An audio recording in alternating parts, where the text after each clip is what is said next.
nyame ade hye ni nyame mma ohina sofukuo oman kronkron ne mu twedi ampomba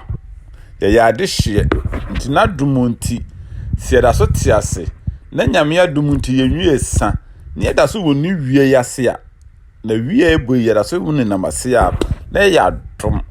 enti aseda ayeye entontom enkanfo na yese de matwedi ampom sese de yesi kobiara na dumunti ye wonkwa ebi se yase wo wonkwa wo ade nyina na dumunti eni da so ho achia na nsusu muye na se de tie biara twedi amponti enim se be yi enti se de bia ya ka no yesua na ade kakra ene so ya duru so ye ba besua na ade kakra enti mi so miti dunum ye wo anim yi twedi amponti mi so fa dom me twendi amponti mi so fa fem me na yemfa ye breka kraya miti dunumi e ma twedi ampon ne yemfa nsua no ho ade no mekasa nkyere me no nkasa nkyere wo no ma yente ne nsemase na enam so ama watimi amya daache misro so wani je ho saa siutra se ne mompa yesima twedi ampon ya dawase odo wa yem ye wa humobra wada na dia kyere yen adompa na ade aba adom so wan hwe bone yemra to ne mum yeso ne anidi a ne kasa aseda ayeye enkamfo entontom kan odini twedi ampon ye beyi wa ye be kamfo wa adom a wode aba adom so misro ye ba wesu an ho ade frusuru musoro na be kasa kyere oma miehu bra ye durumu na yetimi nyanyansa akoma na yetimi asummu yiye ewo Yesu Kristo dimu amen anaso so ye de sia no se de bia ye ka no uko Yesu Ruba TV o YouTube uko YouTube anu abo Yesu Ruba TV Yesu ba so ampo onua oba ensema ye de bada bia no uko ha onsa beka misro so uko ho no ma na onsa kan na wo so ahyera ma afoforo ebi so kan abofo miensan kransem na awie bremu no wankase ye beka na sonda mu eno wankase ye beka no wo puppet so ana ye beka no crusade ase ana revival mu na emum wo se nam fenamum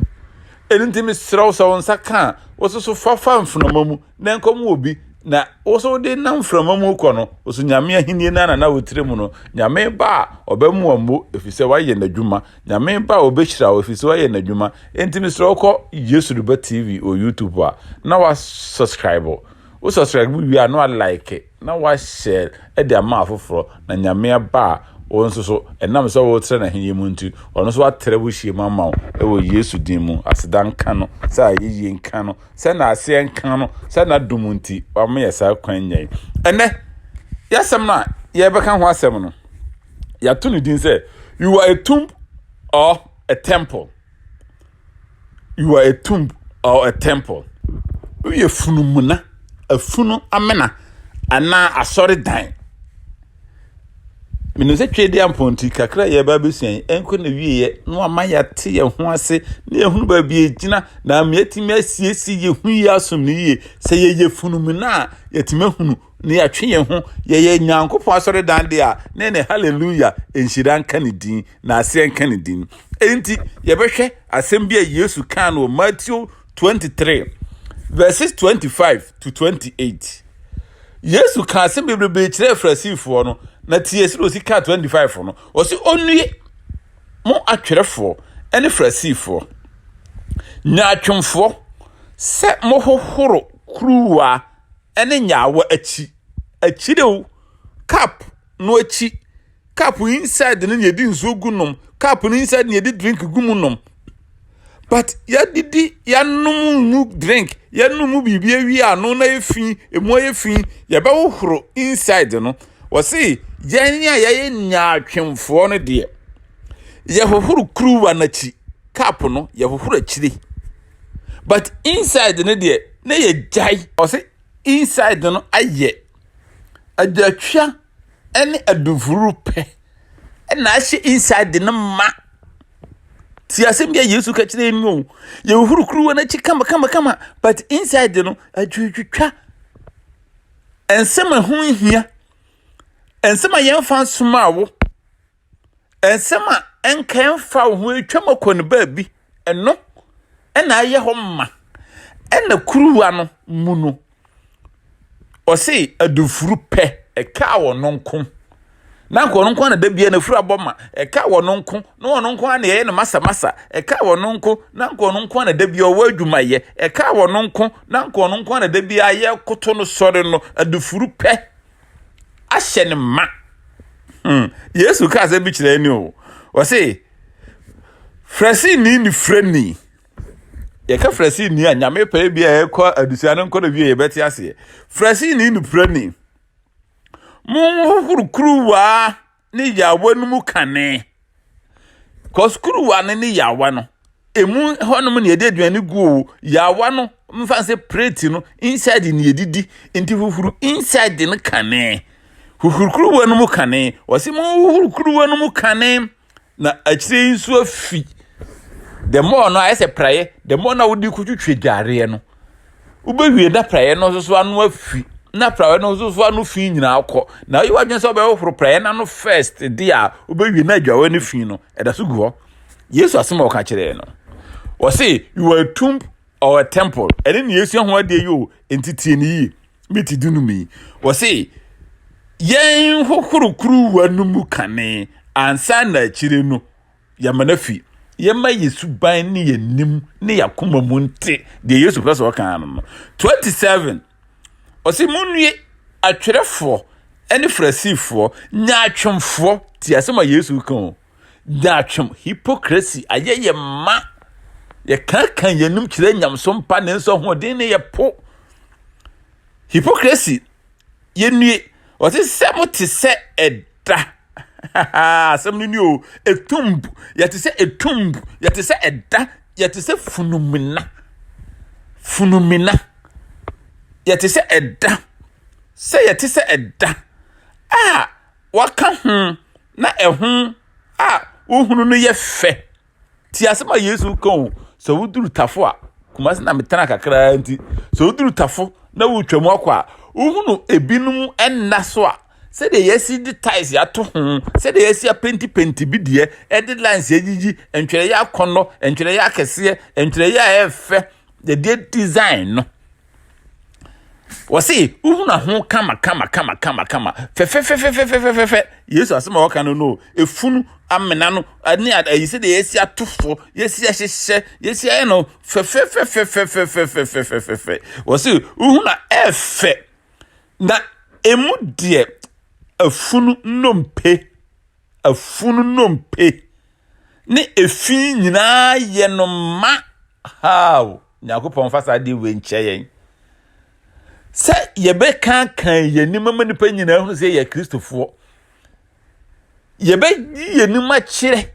amanipa nyina hu se ye tene yebe manipa nyina hu se ye sefata nanso so yemu ye proye yemu ye funado be yemu ye wudie konkonsa manso twe ahye ye ma Yesu si eba ne saade a eni na ye nue na ye funu amena tie wasi sara anso na motise enipa tene wo enipa anim na mumu de nyaatwem amumuyo ayema nyankopon ho yemabo yemu de nyaatwem amumuyo ye kan amumuyo abone eni kwan se nipa ye oye wie no apepa na no abetena sori dem oye wie no apepa na no abetena nipa mu afa babro kura wasi yenue si ye manipa nyina hunu se ye kristofo ye fa din kristo na to ye ho so nanso so yemu eye fi amumuyom nya atwema ye ma enti obu se ye tumbu ana ye temple enti masem metaka na say you are a tt you are first t or the second t tumbu no ye t na dikan and a temple no so ye T in a dikan. And you are the first T or the second T. You are the tomb or the temple. Onyankopon hu ye mobo na ye anye tumbu. Ya nkekan ye ho agisi ye ho frefefe na nso mu ye fi proye wa sori anopa wo dware kwa asori. Onye bi beka na wo de twen me kwa asori aba. and then your pa nya sare anka mekwa you were tomb Onyankopon hu ye mobo no fa ye bone ene ye mra ton kyeye ne enya ne temple ye hwe Nyankopon ka ne temple so ho asem o si ye fundaka ye funumina ana ye na sore dan Corinthians fo ngum edikan tira eyensia ntichemu du ensia ede ba no o ka asem bi wo ho o si ti asem wo ka o si anase munum se de wode ne ho bo odwamanfo no na one no ye honam dua baako nyame ka asem bi kire ni o wonum se de wode wo ho abono no one ne koye honam dua baako honhom asem ne kan yo enkomche bi na Paul hye ne ha yo enye normal nipadua se me no fa adamfo no nam no abaye ba no kra ye payimfo se kire o yonko ma me nkire wo suban wadamfo suban nya enta ne won de enta mfa papa wo suban ye papa no wonta nyu obi a ne suban ye yonko cause one ne fa yonko a se de tibia busumi nwunu busumi miensa se ne suban asesa wo ana wo de asesa no that is yonko pa no na ko ba se yonko a woni ne nam no suban ye de a se de empanyimfo ka no o se kire o yonko ma me nkire suban enti Paul say unnim se de owo a wo de ho bodwamamoni no wo de ho woni ne nya yonko no woni ne kan bomu no unnim se wo ko gya honam dua baako Paul na ka sa asem yo o si ebasa boko ye honam dua baako na dwamama a wo kan hai eye honhom adwamamo ye be kwa akire no obetim ase enye dwamamo life utimi de ye life but we de wo kan honhom de honhom asem na make kan hai 17 o si da de wo de ne ho bo awurade no ne ye honhom baako hallelujah Paul amamo ye clear wo 17 ha se odo ho bo dwamamo ni a na won na ko ye honam baako e na se odo ho ba awurade a na won na benya honhom baako hallelujah me sese twedi ampon honhom ra yenso me sese ye di twedi ampon nya adwonkofa ye ne nkamom na ne honhom matena yemu holy nyame honhom kronkron no enso so ngu yenso edu ase se unnim se odo ho ba awurade a na benya nipadua baako ye enke ye nyame ka e ka menko na nke ye nyina ye de ho bata awurade ho ye de ho fam awurade ho na ne honhom na ka ye nyina bom ne ye nipadua baako ne aye honam baako ne aye honhom baako onyankopon kyira yensa wo se munwene adwamanbo munwene adwamanbo Paul na kasa kyire ni o adwamanbo be na waka ho asem wo se munwene adwamanbo boni biara a nipa ye ni nipadua mu boni bia nipa ye no Paul na kan adwamanbo ye boni ba Paul se boni bia nipa ye no edi ni nipadua mu na de obo adwaman no de wo ye onu ara ni nipadua boni hey bra asem ye hu enti Paul se munwene adwamanbo ti asem ye okan ha yo wo se munwene adwamanbo 18 no 1 Corinthians 6 verses 18 wo se munwene adwamanbo na de oye boni biara de muni nipadua no fi na emom de oye obo adwaman de wo de gu wo no na nipadua ho boni ti afa asem Paul be kan 19 no wo se anase munnim se munipadua ne ye honhom kronkron ewo mumu no munya firi onyankopon ho no asore dan hallelujah you are a temple nyame abra obeji ni di ye bo wosuna wode honhom bi baawu mu wode honhom bi sowa no wode honhom bi chewa chede edinti na obo wosu a unya honhom kronkron chede edinti nyame a wuji ni di ye wuji Yesu di ye no ne honhom bi abawo so na saa honhom no ode abawo so no wode honhom abobo ni nti ti no kan so ro se unnim se odo ho ba awurade a uninya honhom baako enti abra obebo su sa awurade bede ho ma na wode ne honhom abawo so no wache die bi na saa chede na wode achewo no wo se ama wo nipadua na be ya asore dan ama no enti hwe no amfa wo nipadua no ankoye bone hwe no amfa wo nipadua no ankoba dwaman hwe no amfa wo nipadua no ankoye noma bi a mesrese nyame mo ene enti ase wo se 20 Ɔse na ɔtɔ abɔden enti monhyɛ Onyankopɔn animonyam mo nipadua mu. Hallelujah. Ɔtɔ abɔden enti hyɛ Nyankopɔn animonyam ɛwɔ yɛ nipadua mu. Moma yɛ nyifu ndakada si yakeka yɛ ho ya hyehye ho fɛfɛɛfɛ yɛ kɔ asɔde a oh praise the Lord. Hallelujah. Nipa nyina ho yɛ nanka Yesu heaven abie yɛ ne ebedi kan aforo first. Nanso yɛ mu yɛ fin yɛ dufuru pɛ. Nyatwemaye yɛ ma hypocrisy masotwe nkonkonsa awudie nyina ayɛ ma. But Paul bahaya Paul asema wo ka no wo se wo do humpo Nyankopɔn a wo na nya honhom ba ho saa na do humpo de obi obo adwaman a wo na kunya honam ba ho ene na adwaman bo ben wo ka no hayi yenhwɛ adisem 3:9 yichemu ngotwe Revelation 14 verses 8 o ka asem bi wo ho wo se na obofo o ka obofo miensa nkransem na obofo otosu mienu no edi akire ka se Babylon kese no ahwease efiri se wama amama nyina num no dwamammo wama amama nyina num no dwamammo abufo nsane bi Babylon kese no ahwease na ahwease no beso no nko abekọ en wode na dwamammo ensa no aprofa wiase nipa nyina na nipa nyina tudi na chi ne na obabu sam se Babylon ne de ehem Osum biara enyina nyame mransem so osum biara nyame mransem no wanka ho osum biara wono afa de ono pe ede ye de ope no is Babylon basa eninte ne wiase osum nyina ka bom wiase sum nyina e ka bom osum Buddha omo sum na ntwe mu omo sum awo uko India omo sum Christian omo se ye nyina e ka bom. That is Babylon basa.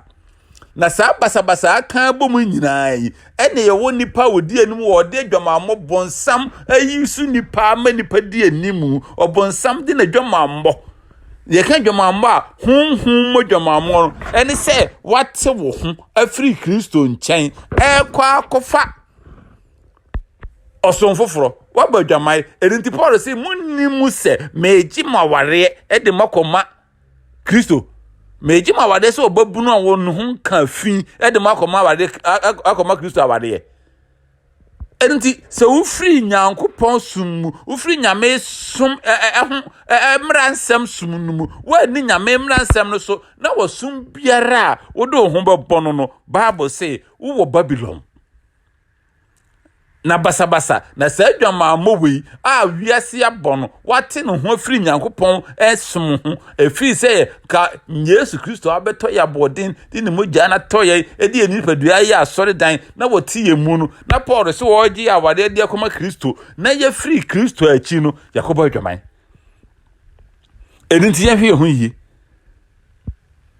na osum biara enyina Kristo so enyina Nyankopɔn mransam so no uwo mu a o Babylon the Bible no can no enti to kan this sem tredu nwotwe njemu na Revelation 18 verse 4 o se me manye munwani mfiri Babylon o mumfiri Babylon because Babylon ahwease ensori bio ahwease ebi se o mama nyina anum na dwuma mobufo nsane bi this sem tredu na njemu nwotwe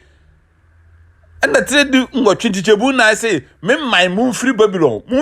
mumfiri na manya ne haw ne na mane am de ba na bi efi se Babylon no wa ye noma bi ntibi de haw ene amane bi ba no so ntimi manye mumfiri wo mumfi na manya ne haw ene ne boni ne bi ntimi sram menua Paul say oji abade de yakoma Kristo se babuna ne ho ka finda ntimi sroba bia wakoduru biara babia wonam biara babia abrabona kosi biara hwehwe se obedi Nyankopɔn mransem so hwehwe se wodo ho bema Kristo hwehwe se obefa Yesu asem no na fin bi anka no ebiza okenka na Isaiah 3:8 Jemoduonu Isaiah 8 verses 20 wase obiara obesum nyame obiara obeka asem no obiara obefa twerɛsem mu asem aka no wanka ne se de mra eno no adanse no etie no no kure biara ne nimu esum ene di nechi esum bɔne mu no wɔteɛ eni sɛ wo ka asɛm ukura nyame asɛm na nyame asɛm no nyina ne mmara nsɛm so nyame asɛm no nkura Yesu Kristo a Bible say eye sum eye bɔne eye Babylon ɔbonsam asɛm na wo ka ampa ubo Yesu din die nanso nye Yesu Kristo ayeso no na emum ye oba Yesu wona odi nachi enti Yesu Kristo say ma wasɛm ene obi bia nyina ne mmara nsɛm ene na dansisie so edinti okenkana di sɛm 3:9 tichemu duminu a wɔse ha ɛna hotefo wɔna wɔn hotie wɔna Nyankopɔn ba bɛgye wɔn no ɛha ɛna ahotefo no bo asetɔwɔ adisɛm 3:9 tichemu duminu ɛha Revelation 14:12 ɛha na ahotefo bo asetɔwɔ wɔna okro Nyankopɔn ahyɛdeɛ no wɔna wodi Nyankopɔn ransɛm no so wɔna okra Yesu Kristo mmere no mu dendenden no ɛha na wɔn bo asetɔwɔ na wɔgye Yesu Kristo die wɔse ɛha na hotefo bo asetɔwɔ bra nya busua mesrɛw emre ayewo mu no nyɛ emre ayewo mu no sa emre ayewo mu no nkyɛ obetiem sɛ de ɔtenetene na oyefi nyefi na mepɛsɛ Yesu Kristo gyew mepɛsɛ Yesu Kristo de kana busua no ho mepɛsɛ Yesu Kristo ma wo yɛ ne man kronkron ne bi enti mesrɛw ma obi biara nsanta Yesu ma obi biara nyina Yesu mmara nsɛm no so ma obi biara nso Yesu Kristo mu na Nyankopɔn bɛgyew enti mesrɛw enye tumbu na emum ye temple enye funu damena na emum ye osori dan a Yesu Kristo eba betena mu na Yesu betena mu a ne honhom ene ne bi biara eba betena mu Onyankopɔn hyirawo onnomo no wonka ho na wonya wo kese na watimi ama Nyankopɔn honhom abetena mu ene wo frɛ o wase bi gina okoma pon na chi bom so obetie mene no wahini wo pon na mehyeni mu na meba wo nkyɛn na mene wo abetena ase na mene wo tonsa di a hwɛ ne fɛ